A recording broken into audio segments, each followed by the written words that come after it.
Welcome to D2 Global News, April 2025. The sound of gunfire on the Ukrainian battlefield seems to have become an unfortunate part of the world news flow. But there is another silence that is even more terrifying: the silence at the negotiation table. High-level meetings, shuttle diplomacy statements, they all seem to be hurriedly staged performances on a crumbling stage. Is peace a dream too distant? Or is the deadlock we are witnessing not the end of hope, but the prologue to a new, more brutal phase of a global strategic confrontation? Clearly, this silence is not failure, but a signal, a calculated pause in a complex and enduring geopolitical game. Let us now dissect each layer of this diplomatic fog to look directly at the nature of the power game, the real forces shaping the situation, the gambles that key players are making, and the profound consequences that are reshaping our world. Before we begin, please like, share, and subscribe to support us. Now, let's get started. It is easy to call the current situation a diplomatic failure. But is it really that simple? When we take a step back and view it through a strategic lens, this deadlock is actually a cold reflection of a deep chasm between core interests, completely opposing visions of regional and global order. For Moscow, it's about stopping NATO expansion, re-establishing historical spheres of influence, and ensuring that Ukraine remains permanently outside the Western orbit, possibly at the cost of Kyiv's sovereignty and territory. For Ukraine and its Western allies, it's a fight for survival to protect self-determination, territorial integrity, and the fundamental principle that nations cannot be invaded and divided by a stronger neighbor. Is there any point of intersection between these two opposing blocks at this moment? The answer is clearly no. Therefore, deadlock is not necessarily an unwanted outcome. It could be a conscious strategic choice. Both sides, though paying a heavy price every day, seem to believe that maintaining the war or the current stalemate still holds potential for better outcomes than accepting a compromise viewed as surrender or betrayal of national interests. This is not blind obstinacy, but a calculation of endurance. Who will tire first?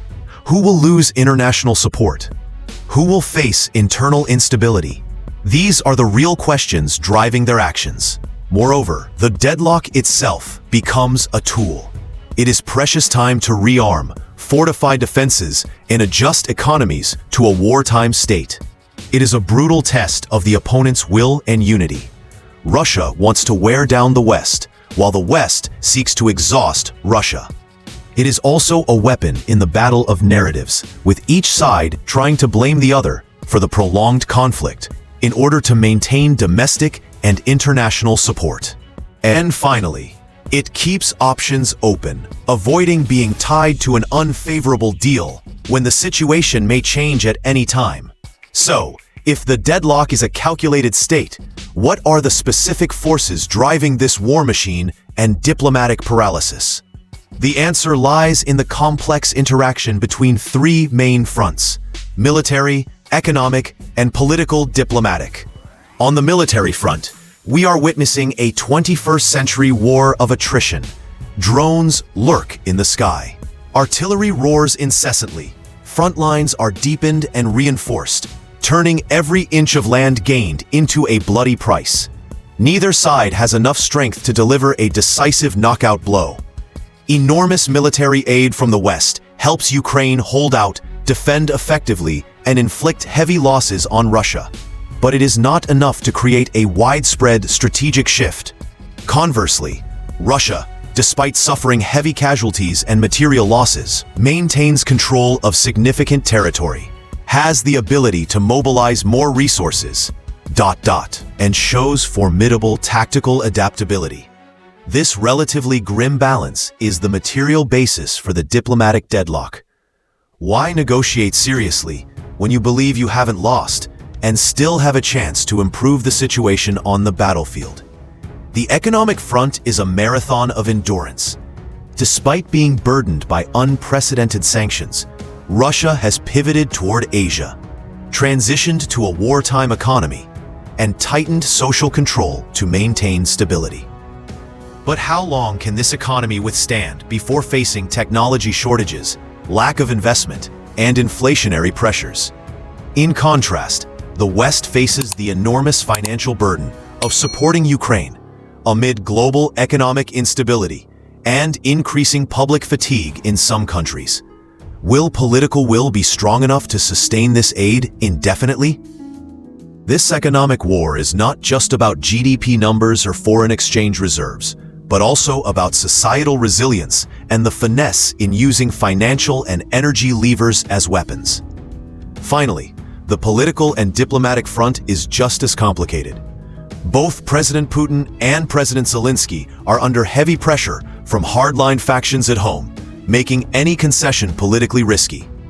On the international stage, while the West largely remains united in supporting Ukraine, underlying fractures in long-term strategy and burden sharing persist. Equally important, the stance of great powers like China, reluctant to see Russia collapse, but also unwilling for the conflict to spread, alongside growing fatigue and a focus on regional interests in the global South, has created a multi-dimensional geopolitical chessboard where building a unified front for peace has become exceedingly difficult. When all three of these fronts are at an impasse, what calculations are shaping the next moves of the key players?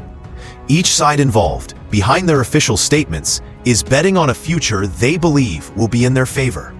These are not emotional decisions, but carefully calculated strategic gambles, though fraught with risk. Russia is betting on time and the erosion of Western will. Moscow believes it has better long-term economic and societal endurance, that Western public support for the war will dwindle as costs rise and domestic issues become more pressing. Their ultimate goal is not just territorial control, but to break the current European security structure, forcing the West to accept a new order where Russia's interests are more respected.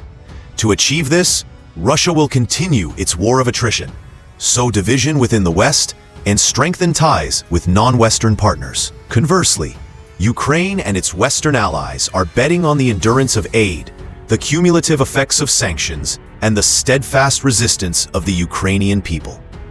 They hope that continuous military and economic pressure will eventually weaken Russia's fighting capability, cause internal instability, and force Moscow to accept a peace based on international law principles, including the restoration of Ukraine's territorial integrity. Their strategy focuses on maximizing aid, tightening sanctions, diplomatically isolating Russia, and maintaining Ukraine's fighting spirit.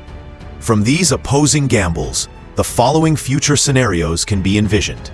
Scenario 1. Continued war of attrition, the most likely short-term scenario, with prolonged fighting and diplomatic deadlock. Scenario 2. Frozen conflict, a temporary or unofficial ceasefire agreement, creating a division line similar to the Korean Peninsula, but with the risk of renewed fighting. Scenario 3. Escalation, a dangerous move to break the deadlock, possibly leading to unpredictable consequences. Scenario 4. Sudden change, a black swan event that completely alters the situation. Does history provide any lessons for these high-risk gambles? History does not repeat itself exactly, but it often offers warning echoes. The current standoff is reminiscent of the Cold War, where two superpowers faced off indirectly for decades, proving that conflicts involving core interests can last much longer than initially anticipated, requiring strategic patience and crisis management expertise. It also mirrors the devastating wars of attrition, like World War I or the Iran-Iraq War, where battlefield deadlock was only broken by complete exhaustion or profound internal political changes. And the tragedy of frozen conflicts, like in Korea, Cyprus, or Transnistria, reminds us that a ceasefire is not always peace, but may just be a delay in an unresolved conflict. What is the common lesson? It's the need for realism about the cost of war, caution against miscalculations, and the understanding that sustainable solutions require more than just the silence of guns. The war and deadlock in Ukraine are no longer a regional issue. They are like an earthquake, reshaping the foundation of the global order on all fronts. Geopolitically, we see the consolidation of opposing blocs, the weakening of multilateral institutions designed to prevent conflict, and a new arms race globally. Economically, deglobalization is accelerating. Supply chains are fragmenting along geopolitical lines, friendshoring. Energy and food have become weapons, and inflation and economic instability are constant threats. Militarily, the doctrine of war is being rewritten with the rise of drones, AI, and cyber warfare. And above all, the tremendous humanitarian cost with millions of refugees, deep psychological wounds, and the spread of misinformation, which deepens societal divisions. So where do we stand in this Ukrainian chess game? The deadlock at the negotiation table, as analyzed, is not a sign of imminent peace. It is the veil covering a deep, complex, and far from finished strategic confrontation. It reflects a changing world, where old rules are being challenged and a new order is struggling to emerge. What is needed now is not false hope for a quick solution, but ruthless clarity. We must accurately assess the reality of this war of attrition, the endurance of the parties, and the potential risks of every scenario. Strategic patience, flexibility in adaptation, effective risk management, and preparation for a prolonged confrontation are essential. The war in Ukraine will eventually end, but the world after it will never be the same. The true victor may not be decided solely on the battlefield, but in economic endurance, political unity, and strategic vision to shape a new order from the ashes of the current conflict. The game is still ongoing, and the next moves will determine the future not just of Ukraine, but of the 21st century. Thank you for watching the video. What do you think about this? Please leave your thoughts in the comments section. Like, share, and subscribe to stay updated on our latest content. Goodbye.